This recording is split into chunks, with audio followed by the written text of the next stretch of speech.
Sahabat Shalom, Bapak Yahweh memberkati saudara-saudara sekalian. Haleluya.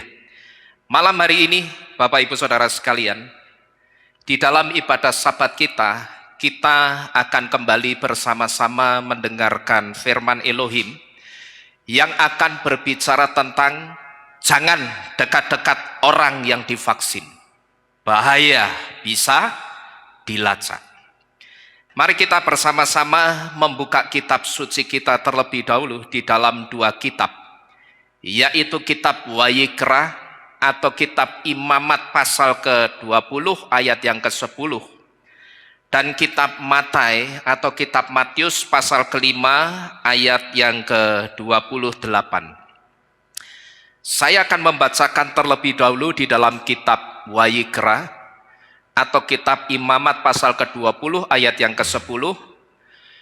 Nanti selama firman Tuhan, saya minta jangan ada yang sering-sering keluar masuk ke hilat. Ya, karena kita hormati firman Tuhan dan apa yang akan kita dengarkan ini bisa dikatakan cukup penting, Saudara. Imamat 20 ayat yang ke-10 di situ dikatakan, dan seorang pria yang melakukan perzinahan dengan istri orang, yang melakukan perzinahan dengan istri sesamanya, maka pria dan wanita yang melakukan perzinahan itu benar-benar harus dihukum mati. Satu lagi di dalam kitab Matai, pasal yang kelima, ayat yang ke-28. Di situ dikatakan, namun aku Yesua berkata kepadamu, bahwa setiap orang yang memandangi seorang wanita dengan bernafsu terhadapnya, dia sudah menzinahinya di dalam hatinya. Nah, saudara-saudara sekalian, saya yakin ketika kita membaca ayat-ayat ini, pasti ada di antara kita yang bertanya-tanya, memang kaitannya apa ayat-ayat yang kita baca ini dengan tema firman Tuhan yang kita lihat di depan ini? Kalau kita melihat secara sekilas, saudara, nampaknya ayat-ayat ini tidak ada kaitannya dengan orang-orang yang sudah divaksin. Nah, tetapi jelas tidak mungkin kita membaca ayat-ayat ini kalau tidak ada kaitannya. Soal apa kaitannya, nanti kita akan sampai ke sana. Tetapi malam hari ini, saudara, sebelum saya masuk lebih dalam, ada satu hal yang ingin saya ceritakan terlebih dahulu kepada saudara, yang berkaitan dengan tema firman Tuhan yang kita lihat bersama-sama di depan ini. Saudara-saudara sekalian, beberapa waktu yang lalu, ada beberapa orang yang telepon dan cerita kepada saya tentang dua hamba Tuhan yang saya tidak tahu apakah hamba Tuhan itu seorang pendeta, apakah dia seorang gembala, atau apakah dia seorang evangelis. Saya tidak tahu. Karena memang dua orang yang disebut hamba Tuhan ini tidak jelas apakah dia seorang pendeta, apakah dia seorang gembala atau evangelis. Saya tidak jelas dan saya tidak tahu. Karena kalau saya perhatikan, yang satu itu sudah tidak ada gerejanya, sudah tidak ada kehilatnya. Yang satunya lagi ibadahnya itu cuman online, saudara-saudara sekalian. Nah, orang-orang yang cerita ke saya ini mengatakan bahwa dua hamba Tuhan ini tidak mau dekat-dekat lagi dengan orang-orang yang sudah divaksin. Nah, waktu itu saya tanya, memang kenapa kalau sudah divaksin? Waktu itu orang-orang yang cerita ke saya ini mengatakan begini, ya alasannya begini Pak, dua hamba Tuhan ini mengatakan kamu jangan dekat-dekat sama saya lagi. Karena kalau kamu dekat-dekat sama saya takut. Saya takut saya bisa dilacak lewat vaksinmu. Nah, kira-kira kurang lebih ceritanya seperti itu. Maka malam hari ini, saudara, melalui cerita dari beberapa orang ini, saya akan mengangkat dua pertanyaan. Yang pertama, haruskah kita menjauhi dan menolak orang-orang yang sudah divaksin? Dan yang kedua, benarkah kalau kita dekat-dekat dengan orang yang divaksin, kita bisa dilacak lewat vaksinnya? Nah, untuk menjawab hal ini dan untuk menanggapi hal ini, saudara, saya punya satu statement begini. Seharusnya hamba Tuhan yang mengatakan jangan dekat-dekat dengan orang yang sudah divaksin, seharusnya hamba Tuhan itu melihat dulu kedua hukum, yaitu hukum zamannya Bapak Yahweh dan hukum zamannya Yesua. Saya pakai istilah zaman saja supaya apa yang saya sampaikan ini bisa lebih mudah dimengerti. Jadi sekali lagi untuk menanggapi hal ini, saya punya satu statement. Seharusnya hamba Tuhan yang mengatakan bahwa dia tidak mau dekat-dekat lagi dengan orang-orang yang sudah divaksin karena dia takut dilacak. Seharusnya hamba Tuhan itu melihat dulu dua hukum, yaitu hukum di zamannya Bapak Yahweh dan hukum di zamannya Yesua, yang ayatnya itu disiratkan melalui dua ayat yang kita baca di depan tadi. Hukumnya itu disiratkan melalui dua ayat yang kita baca di depan tadi. Harusnya dua hamba Tuhan yang mengatakan tidak mau dekat-dekat dengan orang yang sudah divaksin, harusnya mereka melihat dua hukum ini dulu. Hukum zamannya Bapak Yahweh dan hukum zamannya Yesua. Nah, cuman pertanyaannya yang harus dilihat itu apa? Yang harus dilihat itu definisi dosa yang ada di dua zaman ini. Jadi yang harus dilihat itu definisi dosa di dua zaman ini. Definisi dosa di zamannya Bapak Yahweh dan definisi dosa di zamannya Yesua. Maksudnya bagaimana ini? Maksudnya begini, saudara. Kalau kita melihat di dalam kitab suci, zamannya Bapak Yahweh, orang baru disebut berdosa itu kalau sudah melakukan sesuatu yang dilarang oleh Torah. Nah, di situ orang baru akan disebut berdosa. Artinya sudah ada tindakan melakukan sesuatu yang dilarang oleh Torah. Saat itu orang itu baru disebut berdosa. Saya ambil contoh soal dosa perzinahan yang kita baca di depan tadi. Coba kalau saudara perhatikan, kalau zamannya Bapak Yahweh, orang akan disebut berdosa atau disebut melakukan dosa perzinahan, itu kalau sudah ketahuan apa? Sudah ketahuan kumpul kebo. Kan begitu, saudara ya? Jadi begitu kebo-kebo ini kumpul, mereka baru disebut berdosa. Sudah ketahuan melakukan hubungan intim atau melakukan hubungan suami istri dengan orang yang bukan suami atau bukan istrinya. Itu definisi dosa di zamannya Bapak Yahweh. Dan saat itu, saudara, orang yang kedapatan berdosa ini, punishment atau hukumannya itu langsung. Satu di antara punishment atau hukumannya itu apa? Mereka akan dihukum mati dengan cara dirajam batu. Ini kalau zamannya Bapak Yahweh. Tapi zamannya Yesua, definisi dosa itu disempurnakan. Maka di dalam kitab Matius kita bisa melihat Yesua itu mengatakan apa?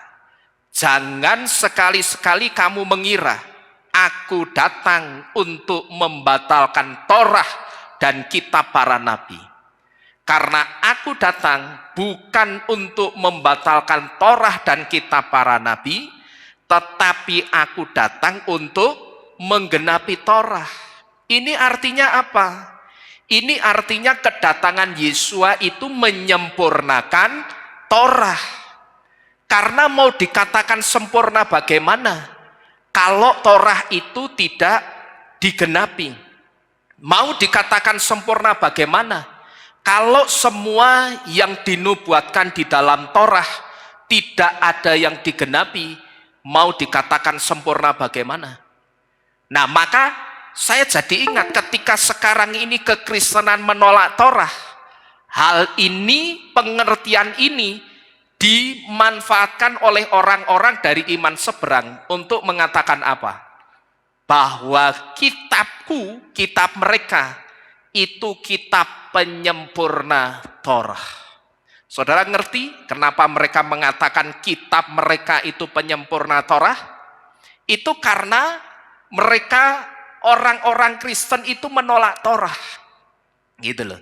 Nah, mereka orang-orang Kristen yang menolak Torah itu, celah ini ditangkap sebagai satu celah oleh orang-orang iman seberang untuk dipakai untuk menjatuhkan imannya orang-orang Kristen. Satu di antaranya dengan mengatakan apa tadi? Kitabku itu penyempurna Torah. Padahal Torah itu sudah sempurna. Dan Torah itu tidak butuh kitab lain untuk menyempurnakan Torah, itu tidak perlu. Torah itu tidak butuh, saudara. Karena apa? Karena Torah itu sudah sempurna. Cuman Torah itu tidak akan kelihatan sempurnanya kalau apa yang dinubuatkan di dalam Torah tidak digenapi. Maka ketika Yesua muncul, Yesua mengatakan apa? Jangan kamu mengira aku datang untuk membatalkan Torah, tetapi aku datang untuk menggenapi Torah. Jadi kedatangan Yesua itu untuk menyempurnakan Torah. Karena sekali lagi, mau dikatakan sempurna bagaimana kalau Torah itu tidak digenapi? Nah, ini termasuk soal dosa yang kalau kita perhatikan begitu Yesua muncul, definisi dosa itu juga disempurnakan, saudara. Ya, jadi sekali lagi, zamannya Yesua, definisi dosa itu disempurnakan. Artinya apa? Artinya orang akan disebut berdosa itu tidak hanya ketika orang itu sudah melakukan tindakan yang dilarang oleh Torah, itu tidak. Orang akan disebut berdosa itu tidak harus ketika dia kedapatan atau ketahuan melakukan sesuatu yang dilarang Torah, itu tidak. Tapi ketika orang itu baru memikirkan sesuatu yang dilarang oleh firman dan Torah, saat itu orang itu sudah berdosa. Ini yang disebut dengan di zamannya Yesua, dosa itu, definisi dosa itu disempurnakan. Kalau zamannya Bapak Yahweh, orang baru akan disebut melakukan dosa perzinahan itu kalau sudah keget, ketahuan kumpul kebo.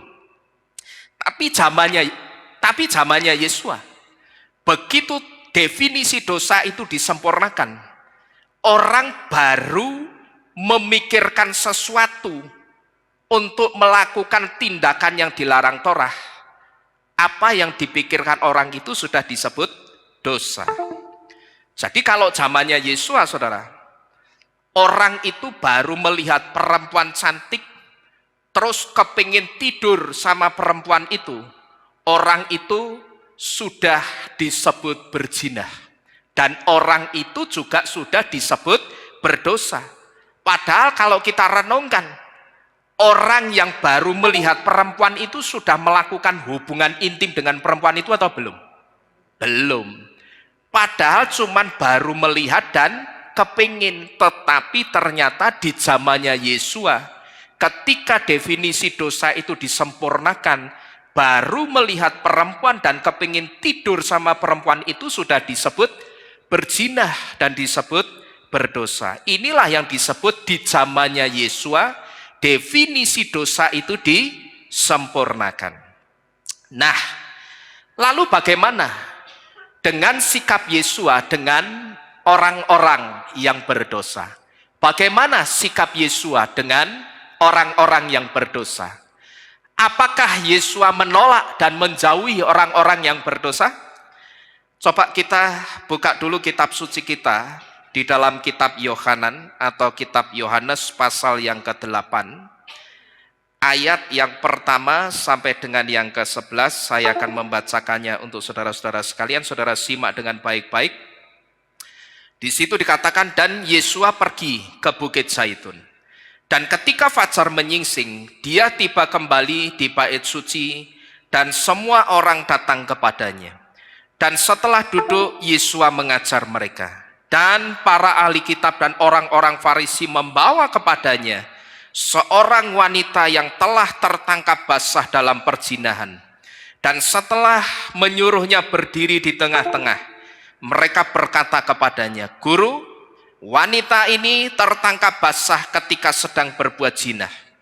Dan di dalam Torah, Mose memberi perintah kepada kami agar wanita-wanita semacam ini dirajam. Lalu engkau hendak mengatakan apa? Adapun mereka mengatakan hal itu untuk mencobai Yesua, supaya mereka dapat mempersalahkannya.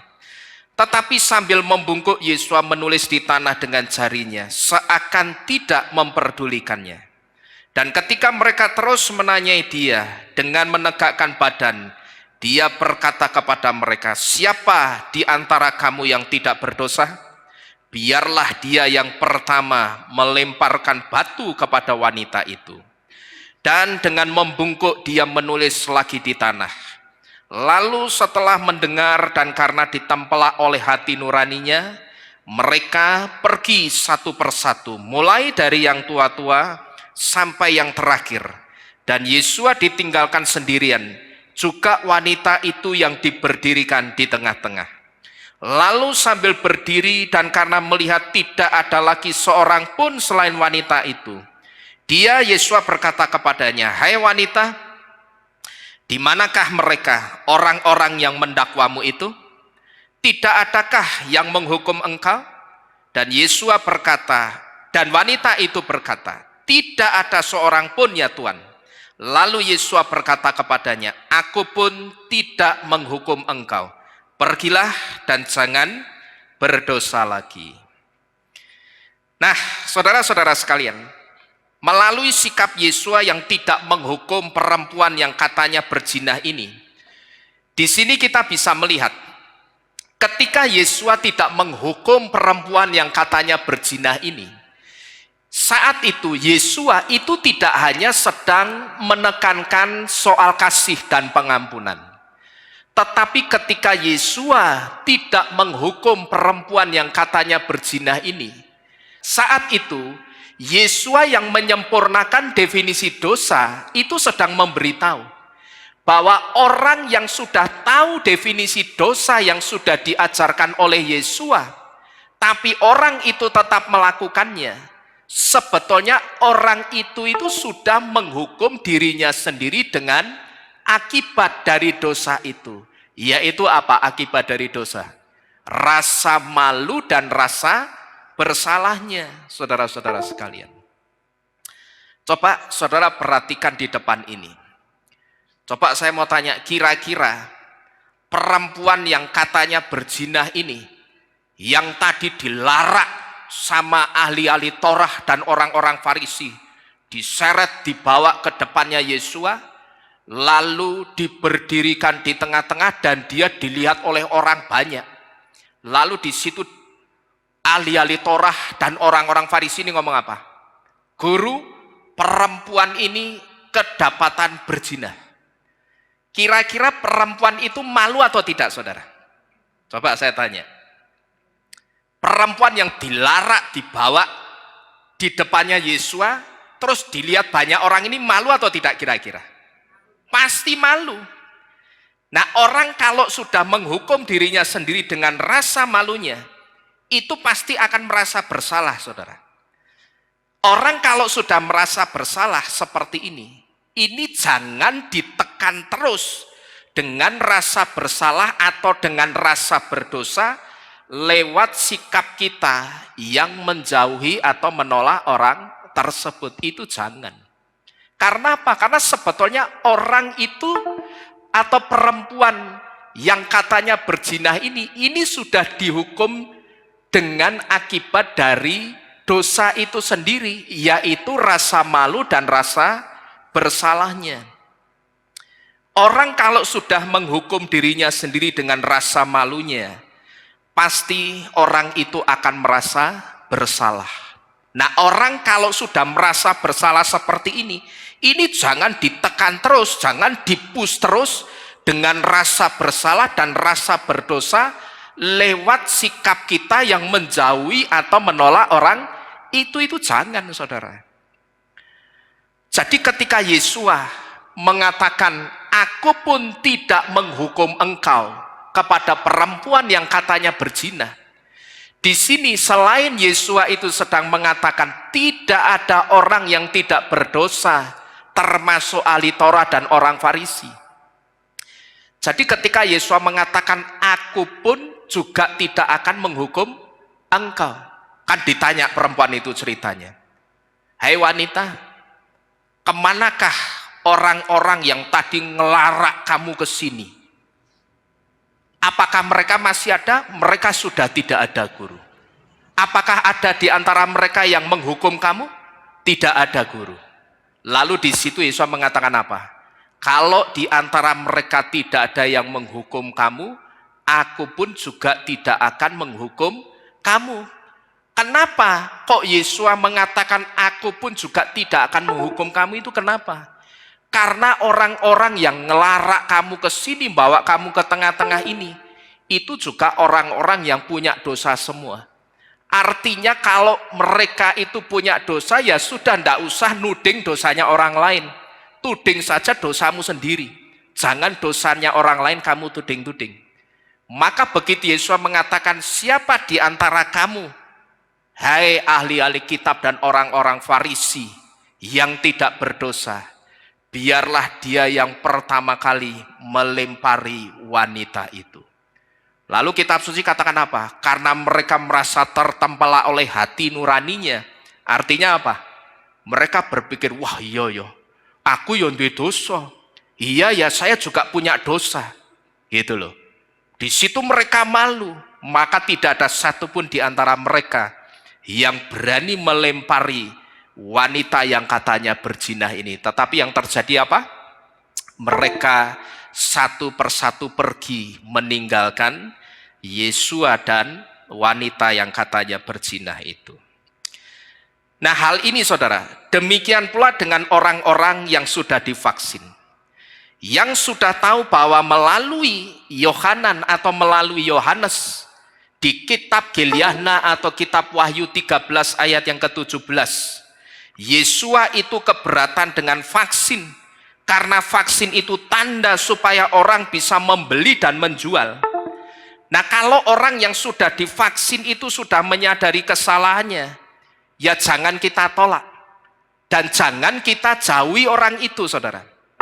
Karena apa? Yang pertama, karena orang itu sudah menghukum dirinya sendiri dengan rasa bersalahnya. Karena saya perhatikan, setelah coba kami sadarkan mereka, kenapa kok Yesua itu keberatan dengan vaksin? Melalui kitab Gilyahna atau kitab Wahyu 13 ayat 17. Di situ ternyata banyak di antara mereka yang baru ngerti vaksin itu nubuatan dari kitab Gilyahna 13 ayat 17 ini. Dan setelah mereka ngerti, saya perhatikan banyak di antara mereka yang menyesali. Banyak di antara mereka yang menyadari kalau ternyata apa yang sudah aku lakukan itu satu kesalahan. Dan ternyata itu satu keberatan hatinya Yesua. Karena vaksin itu tandanya orang bisa menjual dan bisa membeli.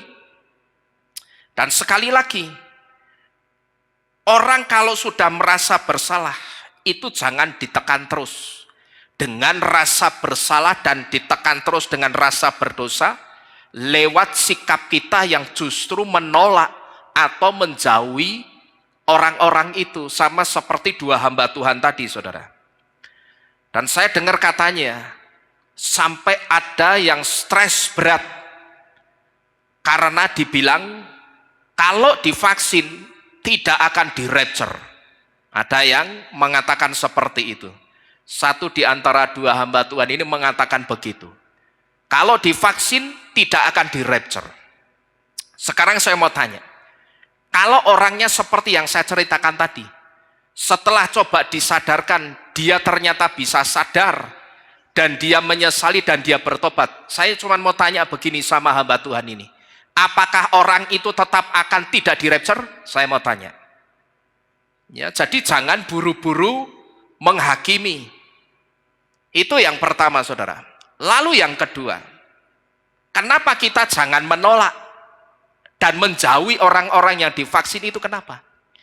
Karena penolakan kita itu bisa membuat orang yang bersalah justru meninggalkan Bapak Yahweh. Nah, ini yang paling bahaya. Penolakan kita itu bisa membuat orang yang merasa bersalah, dia bisa saja meninggalkan Bapak Yahweh. Dia masuk lagi ke penyembahannya yang lama, penyembahan kekristenannya yang lama. Itu saja kita sudah kesalahan besar loh di hadapan Tuhan. Kalau dia kembalinya ke penyembahan yang lama itu gara-gara sikap kita yang menolak orang itu. Tapi bagaimana kalau orang itu terus nyebrang imannya ke iman seberang? Tambah parah enggak kira-kira? Tambah parah. Tapi tambah parahnya orang itu gara-gara apa? Sikap kita yang menolak orang itu. Jadi jangan buru-buru menghakimi. Ini dari cerita yang saya dengar itu sampai ada orang yang nangis-nangis stres berat gara-gara dihakimi kalau divaksin tidak akan di-rapture. Saya cuma mau tanya begini, kalau orangnya bertobat menyesali dan dia bertobat tidak mengulangi lagi, memangnya orang itu tetap tidak akan di-rapture? Saya tanya. Saya yakin hamba Tuhan ini tidak akan bisa menjawab kalau ditanya seperti ini. Karena apa? Dia buru-buru menghakimi, saudara. Nah, ini yang paling bahaya. Ketika orang yang sudah merasa bersalah, itu terus ditekan, terus dipus dengan rasa bersalah dan rasa berdosa lewat sikap kita yang menjauhi orang itu. Yang paling bahaya itu kalau orang itu terus meninggalkan Bapak Yahweh. Kalau orang yang divaksin tadi meninggalkan Bapak Yahweh, saya katakan yang dosa itu justru orang yang menolak orang yang divaksin itu. Siapa, saudara? Dua di antaranya hamba Tuhan tadi yang menolak orang-orang yang sudah divaksin. Jadi termasuk dua hamba Tuhan tadi justru orang-orang itulah, dua orang itulah yang sangat berdosa di hadapan Tuhan. Karena penolakannya ternyata mengakibatkan orang itu meninggalkan Bapak Yahweh. Gitu loh. Karena apa? Karena hamba Tuhan itu tidak mau dekat-dekat dengan orang yang sudah divaksin karena dia takut dilacak keberadaannya. Jadi sikap kita yang benar itu tetap dirangkul, saudara-saudara sekalian. Sikap kita yang benar itu harus tetap dirangkul. Saudara tidak usah jauh-jauh melihat kemana-mana, di sini saja. Apakah di sini tidak ada yang divaksin? Ada. Ya. Tim pelayan di sini tidak ada yang divaksin? Ada. Tapi apakah saya terus dudukkan mereka, sudah tidak usah pelayanan lagi, kamu najis, kotor, karena kamu sudah divaksin? Tidak. Saya tetap berikan mereka pelayanan. Karena apa? Karena kalau saya tidak kasih mereka pelayanan, mereka akan semakin jatuh, semakin down, mereka akan semakin jatuh, saudara. Gitu loh. Ya. Jadi sikap kita yang benar itu harusnya tetap dirangkul. Karena dengan kita merangkul mereka, di situ kita bisa menyadarkan mereka. Dengan kita merangkul mereka, dengan kita tetap merengkuh mereka, di situ kita itu masih bisa menyadarkan mereka, saudara-saudara sekalian. Jangankan dengan orang yang divaksin, dengan orang-orang yang sudah meninggalkan Bapak Yahweh saja, sampai hari ini saya tidak pernah memutuskan pertemanan dengan mereka, tidak pernah. Dulu di tempat ini ada seseorang yang namanya Anto. Anto itu dulu dari Kedar, terus masuk ke iman kita. 8 tahun kemudian dia kembali ke iman lamanya. Tapi apakah saya memutuskan hubungan pertemanan dengan Anto ini, saudara? Tidak. Bahkan beberapa hari yang lalu saya masih kontak-kontakan dengan dia. Saya WhatsAppan dengan dia. Waktu saya lewat di daerah yang tempat ikan bakar Bandungan itu namanya apa? Jimbaran. Saya ingat dulu, saya sering sekali pergi sama Anto ini ke Jimbaran, makan ikan bakar.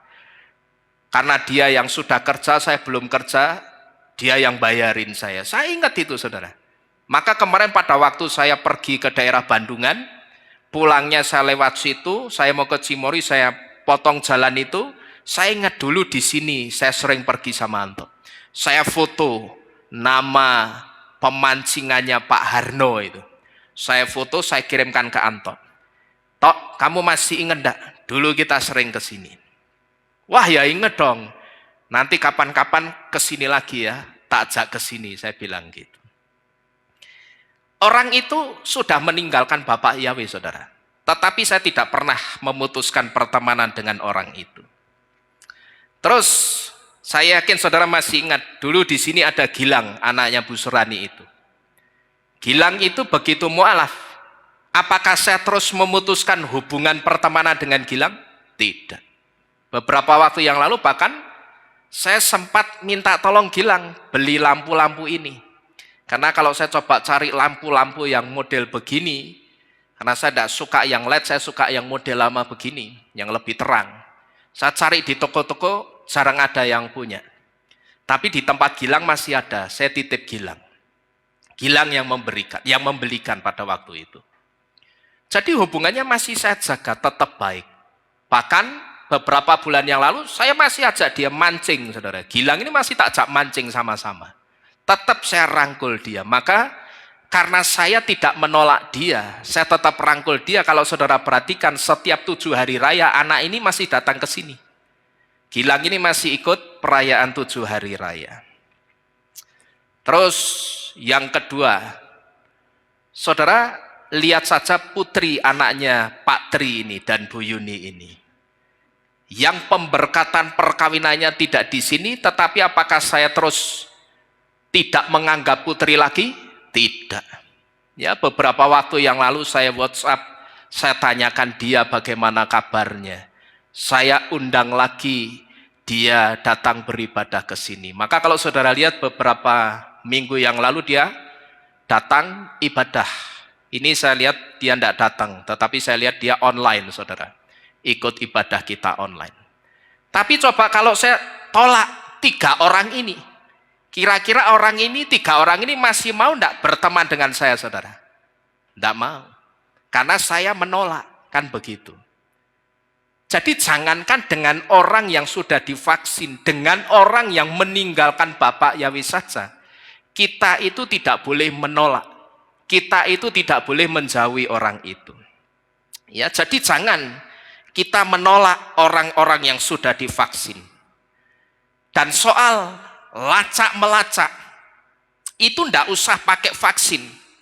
Tapi kalau orang nanti sampai ketinggalan rapture dan dia masuk zamannya anti Hamasyah, dia mau sembunyi dimanapun, itu akan tetap bisa terlacak. Sekalipun orang itu tidak divaksin. Orang tidak divaksin sekalipun. Tapi kalau sampai dia ketinggalan rapture dan dia masuk zamannya anti Hamasyah, orang yang tidak divaksin itu kalau sudah masuk zamannya anti Hamasyah, dia mau sembunyi di lubang semut sekalipun kalau kepalanya muat, orang itu akan tetap bisa dilacak. Ya, jangan dipikir anti Hamasyah itu bodoh, saudara. Anti Hamasyah itu tidak bodoh. Anti Hamasyah itu hebat. Dan teknologi mereka itu tidak hanya canggih, tetapi teknologi mereka itu super dan sangat-sangat canggih. Termasuk apa yang canggih? Termasuk alat pelacaknya itu juga canggih, saudara-saudara sekalian. Mau divaksin atau tidak, keberadaan orang-orang yang ada di zamannya anti Hamasyah itu sangat mudah sekali untuk dilacak oleh anti Hamasyah. Karena apa? Karena orang-orang yang nantinya ketinggalan rapture dan masuk ke zamannya anti Hamasyah, mereka itu akan dipaksa anti Hamasyah untuk masuk ke dalam sistemnya mereka. Ke dalam sistemnya siapa? Ke dalam sistemnya anti Hamasyah.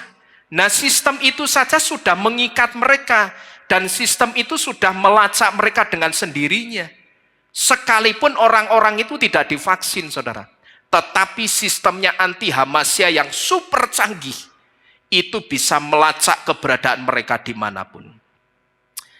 Terus jangankan juga divaksin.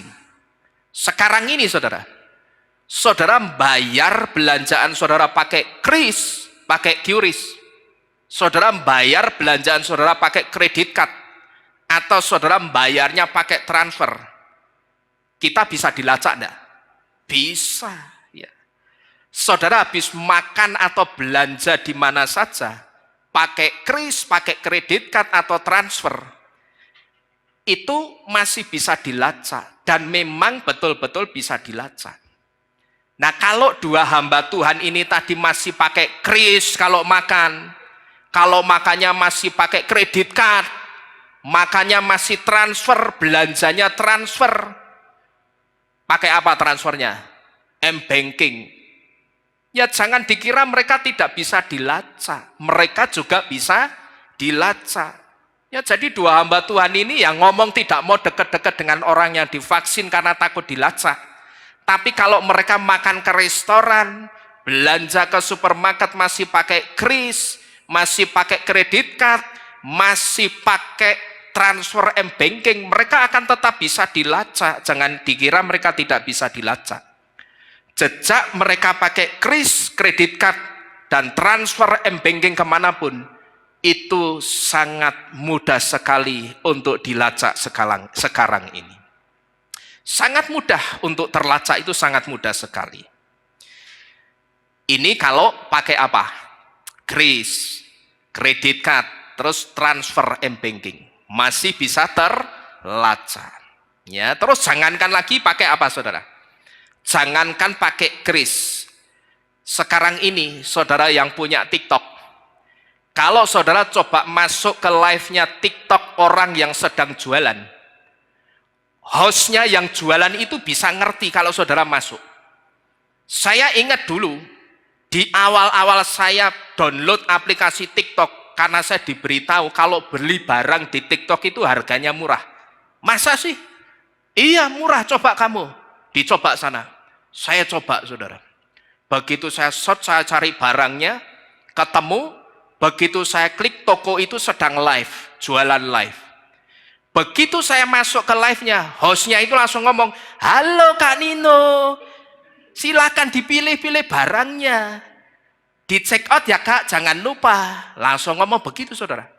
Waktu itu pertama kali saya pakai TikTok, saya kaget. Loh kok iso ngerti? Loh kok orang ini bisa ngerti ya? Saya masuk ke live-nya, dia kok bisa ngerti? Terus tidak cuma itu. Begitu saya coba lihat keranjangnya yang sebelah kiri, yang saya cari ada, saya masukkan ke keranjang. Begitu barangnya masuk keranjang, hostnya ngomong lagi, Kak Nino, jangan cuma dimasukin keranjang ya, di check out ya, jangan lupa. Waduh, saya malunya setengah mati. Karena yang saya masukin keranjang itu celana dalam, saudara. Wisin aku, lah kok iso ngerti hose wedok, sing tak leboke sempak. Nyata celana dalam. Tak pikir dia hanya ngerti kalau saya itu masuk live-nya. Tapi ternyata saya masukin keranjang itu ngerti. Ya, hostnya juga tahu. Jadi sekarang ini kita mau ngapain aja, kita itu bisa dilacak. Ya ini kalau kita bicara soal lacak melacak, sekarang ini kita mau ngapain aja itu bisa dilacak dan bisa terlacak. Ya jangankan soal vaksin, saudara masukin barang juga kemana tadi? Kalau tadi ke TikTok, saudara masukin barang ke Shopee, ya atau masukin keranjang, banyak barang ke keranjangnya Shopee, itu juga bisa dideteksi, gitu loh. Jadi hati-hati loh, Shopee itu punya algoritma. Algoritmanya itu satu diantaranya namanya apa? Ati karep bondo cupet. Wah, itu algoritma untuk siapa, saudara? Itu algoritma untuk orang-orang yang masukin semua barang ke keranjang tapi tidak ada yang dicekot. Nah, ini algoritmanya ati karep bondo cupet iki. Ya, jadi kalau saudara masukin, jadi coba dicek. Di sini ada ndak? Jujur ngaku. Sing keranjangnya kebak tapi ra ono sing dicekot. Ya toh? Itu kan orang-orang sing atine karep tapi bondone cupet. Semua barang dimasukin sampai keranjangnya penuh. Sampai servernya Shopee hang. Makanya nek aku buka Shopee lemot ya mergo keranjangmu kuwi sing kebak. Ya toh ra ono sing dicekot. Itu algoritmanya namanya ati karep bondo cupet. Jadi Shopee-nya ngerti semua barang dimasukin ke keranjang tapi tidak ada yang dicek out satu pun, saudara. Jadi mau angen-angen punya kepingin ini, kepingin itu, tapi tidak ada. Tapi duitnya rak gablek. Jadi rak ono sing dicek out. Wah lah, iki Shopee ini mumet ini. Jadi Shopee itu mumet sama orang Indonesia, dok. Ya, karena keranjangnya orang Indonesia itu ternyata penuh semua, tapi tidak ada yang dicek out. Jadi kalau soal dilacak, tidak usah divaksin. Sekarang ini semua orang itu sudah, dan semua orang itu sedang dilacak, saudara. Ini juga saya jadi ingat begini. Saya kalau sedang buka satu toko online, katakanlah Shopee, nanti yang Tokopedia itu ngasih notif, ting, artinya saya diajak, ditarik ke sana, buka Tokopedia. Nanti Tokopedia-nya dibuka, Lazada ngasih notif juga, ting, orang suruh buka Lazada. Itu loh algoritmanya mereka. Ya, jadi kayak mereka bersaing merebut pasar orang Indonesia atau orang dimanapun. Saudara coba pernah ngalami begitu enggak? Kalau yang handphonenya isinya lebih dari satu toko online. Ya, karena saya terkadang sering beli baterai make buat kehilat ini. Saya cari harga yang paling rendah di mana, yang promonya besar di mana. Maka begitu saya buka Shopee, Tokopedia tidak mau kalah. Dia mau saya masuk ke Tokopedia, ngasih notif. Mau tidak mau, terpancing kebuka. Ya kan, nanti Tokopedia lagi dibuka, Lazada yang ngasih notifikasi. Itu kalau kita perhatikan seperti itu. Jadi kalau soal melacak, tidak usah divaksin. Sekarang ini semua orang itu sudah dan sedang dilacak. Karena sekarang ini semua orang itu sedang dipersiapkan untuk masuk ke sistem mereka. Masuk ke sistemnya anti Hamasiyah. Semua ini, sekarang ini, semua orang itu sedang dipersiapkan untuk masuk ke sistemnya anti Hamasiyah. Jadi kalau kita sudah ngerti ini, saudara, seharusnya sekarang ini bukan waktunya lagi untuk kita menolak orang lain. Bukan waktunya juga untuk kita itu menolak orang-orang yang sudah divaksin. Karena sebetulnya sekarang ini tidak ada orang yang tidak terlacak. Sekarang ini tidak ada orang yang betul-betul aman, itu tidak ada. Sekalipun dia seorang pejabat negara sekalipun, tapi kalau saudara nonton di YouTube, dia mau pejabat negara sekalipun, sekelas menteri sekalipun, masih bisa dilacak KPK soal korupsinya. Betul, saudara? Jadi sekarang ini kalau kita perhatikan, kalau kita ngomong soal lacak-melacak, itu sudah tidak ada orang yang betul-betul aman dimanapun. Jadi kalau tidak ada orang yang betul-betul aman, apa yang harus kita lakukan? Ya rangkullah semua orang. Justru dengan kita merangkul semua orang, kita akan jadi kuat. Tapi kalau kita menolak orang yang divaksin, berarti teman kita akan bertambah atau berkurang? Kurang. Begitu teman kita kurang, kekuatan kita juga jadi ikut kurang. Tapi kalau kita merangkul banyak orang, kita merengkuh mereka ketika mereka menyadari kesalahannya, kita buka tangan kita, ya sudah, sini yuk kita perbaiki bersama-sama. Nanti kedepannya lebih taat firman dan Torah lagi. Itu kan enak sebetulnya ya. Orang itu akan lebih bisa menyadari kesalahannya dan dia kemungkinan tidak akan meninggalkan Bapak Yahweh. Jadi kalau tidak ada orang yang betul-betul aman, ya rangkullah semua orang. Supaya apa? Supaya ketika Yesua datang nanti, akan semakin banyak orang-orang yang akan diselamatkan Yesua melalui rangkulan saudara dan saya. Amin. Akan semakin banyak orang-orang yang diselamatkan Yesua melalui rangkulan kita. Tetapi kalau dengan orang-orang yang sudah divaksin justru kita jauhi, justru kita tolak, ya otomatis yang akan diselamatkan itu nanti akan semakin sedikit. Padahal kita kalau berdoa seringkali mengatakan apa? Bapa Yahweh, curahkanlah hujan pertobatan di negeri ini, supaya semakin banyak orang-orang Indonesia yang diselamatkan. Tetapi ketika ada orang yang divaksin, bukannya dirangkul malah ditolak. Nah itu bagaimana mau banyak orang-orang yang diselamatkan kalau dengan orang-orang yang sudah divaksin justru kita tolak. Jadi sekali lagi, kalau sekarang ini kita sudah menyadari bahwa di dunia ini tidak ada orang-orang yang betul-betul aman. Rangkulah semua orang supaya ketika Yesus datang menyelamatkan kita nanti, semakin banyak orang-orang yang akan diselamatkan melalui rangkulan tangan kita. Amin. Amin. Bapak Yahweh memberkati saudara-saudara sekalian.